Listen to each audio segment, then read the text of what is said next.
Hello friends, मैं धीरज। आप सभी को हमारी यूट्यूब चैनल धीरज स्टडी 2 में स्वागत है। आज हम फिर से क्रेश कोर्स का 12th हिंदी 50 मार्क्स का ऑब्जेक्टिव क्वेश्चन एंड आंसर लेकर आए हुए हैं।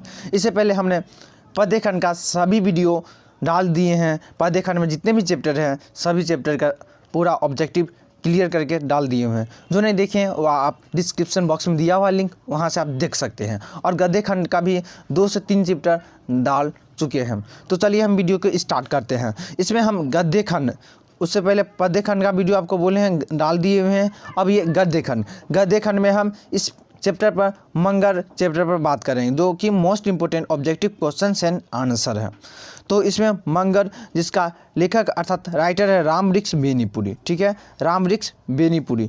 तो चलिए हम क्वेश्चन को स्टार्ट करते हैं। ज़्यादा आप लोगों को टाइम नहीं लेना चाहते हैं, क्योंकि आप एग्ज़ाम का टाइम बहुत ही कम है। ठीक है, तो हम अपने चैनल पर भी ज़्यादा से ज़्यादा आप तैयारी करवाएंगे और आपको भी अधिक टाइम देना होगा। ठीक है, तो चलते हैं प्रश्न संख्या 1 पर आगे हैं। प्रश्न हमारा बोल रहा है क्या, जो मंगर के कहानीकार हैं। तो मंगर के कहानीकार कौन है अभी तुरंत बताए हैं रामवृक्ष बेनीपुरी। हम इस चैप्टर बाय चैप्टर हम हिंदी का करवा रहे हैं, उसके बाद हम टेस्ट लेंगे पूरा चैप्टर कंप्लीट करवाने के बाद। समझ गया? तो आप लोग टेंशन नहीं लीजिए, हम सभी सब्जेक्ट का हम अपने चैनल पे आपको पूर्ति करवाएंगे। ठीक है, तो इसमें मंगर के कहानीकार है रामवृक्ष बेनीपुरी। ठीक है, तो चलते हैं दूसरा नंबर प्रश्न में बोला रामवृक्ष बेनीपुरी का जन्म कब हुआ था। रामवृक्ष बेनीपुरी का जन्म कब हुआ था, तो 1902 ईस्वी में हुआ था। अधिकतर एग्जाम में आपका पूछा जाएगा जन्म और मृत्यु, और ये कहाँ का रहने वाले ये पूछ सकता है, और उसके क्या क्या मतलब रचना है ये पूछ सकते हैं। उसके बाद अलग जो भी पूछें, लेकिन हम इस चैप्टर में सभी को डाल दिए हुए हैं। रामवृक्ष बेनीपुरी का जन्म कब हुआ था, 1902 ईस्वी में। तीसरा नंबर प्रश्न बोला क्या कलम का जादूगर किसे कहा जाता है। बहुत इंपॉर्टेंट है, VVI बहुत वेरी इंपॉर्टेंट प्रश्न है। ठीक है, तो ये कलम का जादूगर किसे कहा जाता है, तो रामवृक्ष बेनीपुरी को। एक कलम का सिपाही है, तो कलम का सिपाही पहले वाला चैप्टर में बता दिए हैं। कलम का जादूगर किसे कहा जाता है, तो रामवृक्ष बेनीपुरी को। याद रखेगा, बहुत इंपॉर्टेंट है, कितना बार एग्जाम में पूछ दिया गया है। तो आप कहीं कलम का जादूगर और कलम का सिपाही में माइंड को इधर से उधर न कर लीजिएगा। तो कलम का जादूगर रामवृक्ष बेनीपुरी को कहा जाता है। चलते हैं अगला नंबर प्रश्न। 4 नंबर प्रश्न में क्या बोला, रामवृक्ष बेनीपुरी का निधन अर्थात मृत्यु कब हो गया। तो रामवृक्ष बेनीपुरी का निधन कब हुआ था, 1968 ईस्वी को हुआ था। कब हुआ था, 1968 ईस्वी को रामवृक्ष बेनीपुरी की मृत्यु हुई थी और 1902 में जन्म हुआ था। ठीक है, तो 4 का क्या होगा, ऑप्शन ए। चलते हैं 5 नंबर प्रश्न में क्या बोल रहा है, मंगर बेनीपुरी जी द्वारा लिखी गई किस विद्या की रचना है। मंगर बेनीपुरी जी द्वारा लिखी गई किस विद्या की रचना है, तो किस विद्या की रचना है, तो ये रेखा चित्र क्या है बोलेगा। मंगर कौन सा विद्या की रचना है, तो रेखा चित्र। ठीक है, तो इसी को हम मतलब शॉर्ट प्रश्न क्वेश्चन दिया हुआ, मंगर किस विद्या की रचना, तो रेखा चित्र। हम इसी को लॉन्ग बना दिए हैं, मंगर बेनीपुरी जी द्वारा लिखी गई किस विद्या की रचना, तो रेखा चित्र के द्वारा। चलते हैं अगला नंबर प्रश्न पे। अगला नंबर प्रश्न क्या बोल रहा है, 6 नंबर में रामवृक्ष बेनीपुरी की शिक्षा कहाँ तक हुई थी, तो मैट्रिक तक ही हुआ था। कहाँ तक, मैट्रिक तक। ठीक है, तो 6 का ऑप्शन ए होगा। 7 नंबर प्रश्न पर आएंगे। 7 नंबर प्रश्न बोला क्या मंगर के अर्धांगिनी अर्थात उसकी पत्नी, मंगर की पत्नी का क्या नाम था। मंगर बहुत ही अच्छा मंगर कहानी सीख लेने वाला भी चैप्टर है मंगर। ठीक है, तो मंगर की पत्नी अर्थात अर्धांगिनी की क्या नाम था, तो क्या भगजोगिनी या भूतखेलिया या भकोलिया या गौरा। तो मंगर की पत्नी का नाम क्या था, तो भगजोगिनी। क्या नाम था, भगजोगिनी। ऑप्शन ए होगा 7 का। चलते नंबर अगला नंबर प्रश्न पे। अगला नंबर प्रश्न बोल रहा है क्या 8 नंबर, मंगर कैसा मजदूर था, तो मंगर एक काला कलूटा लेकिन बहुत लंबा था और लगता था भाई हम आदमी है। तो मंगर कैसा मजदूर था, लेकिन बहुत ज़्यादा ईमानदार था। आप कहानी पढ़े होंगे या नहीं पढ़े होंगे तो हमें कमेंट करके बताइएगा, तो हम उस पर सारांश वीडियो आपको कम से कम डाल दें, वैसे भी डालेंगे, हमें चैप्टर कंप्लीट करवाना है। ठीक है, मंगर कैसा मजदूर था, तो ये काला कलूटा। 9 नंबर प्रश्न जानने से पहले आपसे एक विनती करूंगा, जो भी हमारे फ्रेंड्स हमारे चैनल पर न्यू है तो हमारे चैनल को सब्सक्राइब कर दीजिए, और जो सब्सक्राइब किए हैं उसको दिल से धन्यवाद। और जी हाँ, एक और बात आपसे कहना चाहूँगा कि आप ये वीडियो देख रहे हैं तो वीडियो को लाइक ज़रूर कीजिए और अपने दोस्तों को भी शेयर कीजिए, क्योंकि शेयर करने में आपको बस 2 सेकंड लगेंगे, क्योंकि एक वीडियो बनाने में 5 घंटे लगते, तो मेरे लिए बस 2 सेकंड निकाल दीजिए और कहीं भी शेयर कीजिए, चाहे व्हाट्सएप फेसबुक जहाँ भी हो, अपने दोस्तों को शेयर कीजिए, नहीं हो कोई भी जगह शेयर कीजिए, ग्रुप में शेयर कीजिए, उससे हमें बेनिफिट होने वाला है। चूँकि आपसे नहीं कुछ मांग रहे हैं तो मेरे लिए क्या बनता है भाई, शेयर बनता है, तो शेयर ज़रूर कीजिए, ठीक है। और वीडियो को अभी लाइक कर दीजिए, लाइक कर ही दीजिए। चलते 9 नंबर प्रश्न में क्या बोला, मंगर को खाने के लिए घर से कितनी रोटियां मिलती थी। मंगर को खाने के लिए घर से कितनी रोटियां मिलती थी, तो मंगर को 1.5 रोटी मिलता था। कितना रोटी मिलता था मंगर को खाने के लिए? 1.5 रोटी, जिसमें से 1 रोटी खाता था, 1 रोटी महादेव मतलब गाय को महादेव समझता था, तो गाय को खिला देता था आधा रोटी, तो मंगर को 1.5 रोटी मिलता था घर से खाने के लिए। 10 नंबर प्रश्न क्या बोला, 10 नंबर, गेहूँ और गुलाब। गेहूँ और गुलाब के रचनाकार, बहुत इंपॉर्टेंट है ये भी, गेहूँ और गुलाब, ठीक है। तो गेहूँ और गुलाब के रचनाकार कौन है, तो कौन है, रामवृक्ष बेनीपुरी। ऑप्शन डी होगा 10 का, कौन होगा, ऑप्शन डी।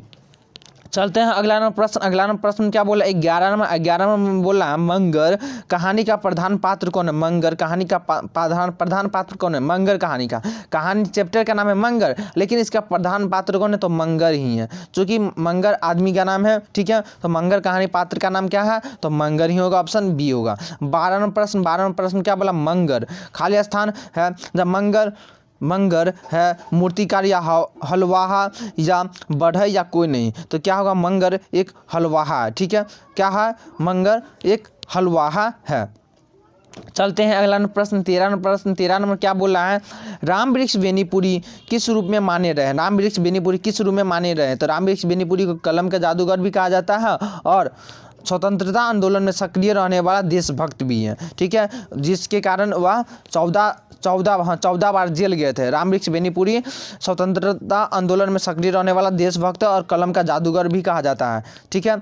और 15 नंबर प्रश्न पर आएंगे, 14 नंबर प्रश्न क्या बोल रहा है, मंगर शीर्षक रेखा चित्र में किसका शब्द चित्र प्रस्तुत हुआ है।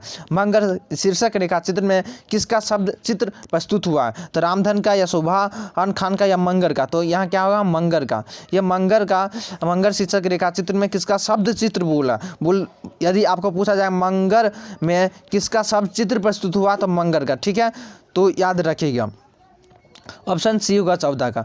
15 नंबर प्रश्न आने से पहले एक बात और कहना चाहूँगा, जितने भी सब्जेक्ट पढ़ाए हैं, यदि सभी सब्जेक्ट का आप PDF लेना चाहते हैं तो उसके लिए आपको हमारे व्हाट्सएप ग्रुप में ज्वाइन होना होगा। ज्वाइन होने के लिए डिस्क्रिप्शन बॉक्स में लिंक दिया हुआ, वहाँ से आप ज्वाइन हो सकते हैं। और जितने भी वीडियो पढ़ाए हैं, सभी जितने भी चैप्टर पढ़ाए हैं, चाहे ऑल सब्जेक्ट का, आप अपने सब्जेक्ट वाइज ढूंढिए कौन आपका सब्जेक्ट है, उसके बाद अपना प्लेलिस्ट में जाकर उस सभी का वीडियो देख सकते हैं। और इसी तरह हमारे चैनल पर तैयारी करने के लिए 2020 एग्जाम इंटर का तैयारी करने के लिए चैनल पर बने रहिए और चैनल को अभी सब्सक्राइब कर लीजिए। और यह वीडियो अच्छा लग रहा है तो ज़रूर लाइक कीजिए और कमेंट करके बताइए। यदि आपको कोई वीडियो बनवाना हो तो हमें कमेंट करके बता सकते हैं, और यदि अच्छा लगा हो तो अभी हमें कमेंट करके बताएं। तो चलते हैं 15 नंबर प्रश्न में क्या बोला है, मंगर की खूबी उसका खाली स्थान था। मंगर की खूबी उसका खाली स्थान था, तो क्या होगा, तो स्वभाभिमान। मंगर क्या था, स्वभाभिमानी व्यक्ति था, तो मंगर की खूबी क्या था, स्वभाभिमान। 15 का ऑप्शन बी होगा। 16 नंबर प्रश्न 16 में क्या बोल रहा है, मंगर का स्वभाव खाली स्थान और बैलोस था, तो मंगर का स्वभाव रूखा और बैलोस था। क्या था, मंगर का स्वभाव रूखा और बैलोस। किसी को मतलब कि मंगर बहुत खुले दिल का आदमी था, बहुत ईमानदार था, लेकिन कोई भी उसको गलत बोलता था तो उसको उसी टाइम उसको डांट देता था, ठीक है। मतलब अब तुरंत ज़्यादा गुस्सा हो जाता था, मंगर बहुत ज़्यादा गुस्सा हो जाते थे। ऐसे ही चैप्टर में आप कहानी पढ़े ही होंगे। तो मंगर का स्वभाव रूखा और बैलोस था। 16 का क्या होगा, ऑप्शन सी। 17 नंबर प्रश्न क्या बोला, 17 में खाली स्थान अकेली नहीं आती। क्या नहीं आती, तो मृत्यु अकेली नहीं आती, या विपदा नहीं अकेली आती, या भाग्य नहीं अकेली आती, या सहारा नहीं अकेली आती। तो क्या होगा, 17 का ऑप्शन बी होगा, विपदा। जब विपदा आती है तो वह अकेली नहीं आती, विपदा आती है तो सब कुछ मतलब सब एक ही साथ आ जाता है। 18 नंबर प्रश्न 18 में क्या बोला है, मर्दों की अपेक्षा औरतों अपने को विपरीत परिस्थितियों में सांचे में सांचे में ज़्यादा और जल्दी ढाल सकती हैं। क्या बोला है?